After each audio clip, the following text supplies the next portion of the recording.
totally agree with you. Although there's nothing wrong with Ju Wenjun keep playing her usual style with e4. It's been working for her very good so far. And I think we have, do we have an e4 or a d4?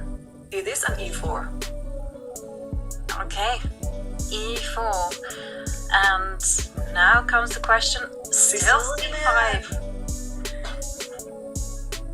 Okay, quick thought again before it comes. Second move e6 or something else? Knight c6. Oh, okay, then this is getting very interesting. But yeah, although after d4, cd, knight d, e6 can still happen anyway, so... Or maybe she's going to play some other Sicilian. It could be Sveshnikov, it could be Exalted Dragon or even Dragon. It could be the classical, but we'll see none of those things because third move has been played and it's bishop b5, the Rossolimo. Yeah, and this was somewhat predictable, I would say, because Ju, being a natural 1d4 player, she does favour these closed positions, and now we have e6. e6, and wow. Okay, decisions to be made. The most popular move for white is to simply keep the pawn structure flexible. Castle it is. It's already played by Ju Wenjun. She's taking one of the, well, actually the main line of this variation is castle, because sooner or later you have to castle your king, and she does it now. And well, black has a variety of options here. Like, I'm looking at my correspondence database, which, for those of you unfamiliar with correspondence, is where people play chess with the assistance of engines. It's all legal. They use several engines and they use their own brain power, and they come up with moves, which makes for a highly accurate game. Knight ge7, just protecting the knight. It was also possible to play a6 and chase away that knight square bishop. That's true. Although, yeah, whenever you play third move e6 in this Rossolimo, your intention is always going to develop your g8 knight to e7, and there is no better time to do it but now. So in this position, you can go rook e1, you can go c3, the two main moves here. One thing for sure that you'd like to strengthen your center, and this is still Sicilian, so your main focus has to be in the center.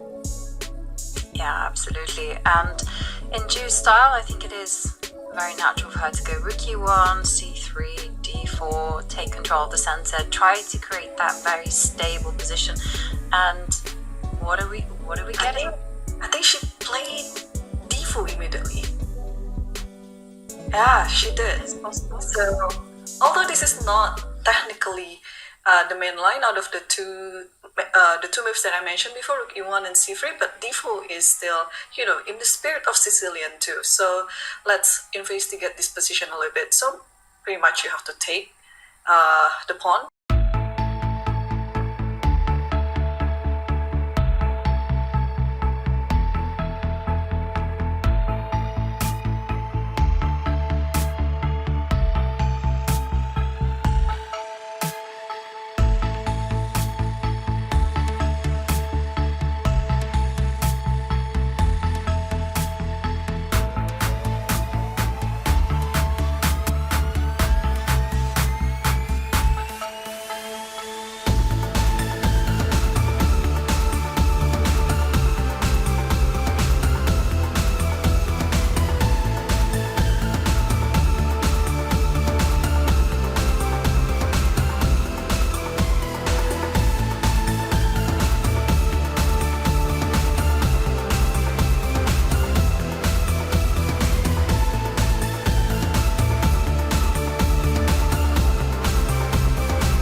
bishop is still actually you're going to win a rook up. I just realized that it's not only a bishop.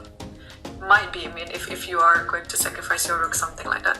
But I don't know what's going to happen. Whether she will try to play king d6 first and then play b4 and then resign, or resign over now. Okay, she's moved her king to d6, and a very quick move there. b4, anchoring the knight to c5. Now there's a threat of rook takes bishop and rook to d. And for Tan Zhongyi, it is just a question of should she play on, prolong the inevitable, just come to terms with the results. It's not really all about the game right now. It's just a way for Tan just to compose herself, accept that it's over, and of course just get to the press conference and be ready for game 8. Tomorrow she'll have the white pieces. She's in her home city. She can turn things around. Yeah.